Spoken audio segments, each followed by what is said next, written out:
Rub the rim of a lowball glass with a lime slice. Then dip the rim of the glass into some Himalayan salt. Fill the glass with ice and set aside.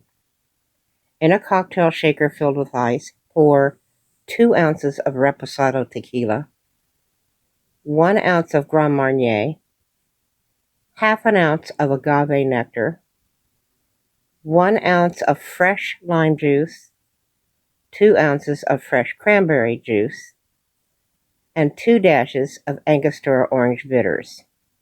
Shake the cocktail to chill, pour into your rimmed cocktail glass, then garnish with a sugared lime slice. You're now ready to enjoy the pink Cadillac Margarita, brought to you by MartiniDiva.com.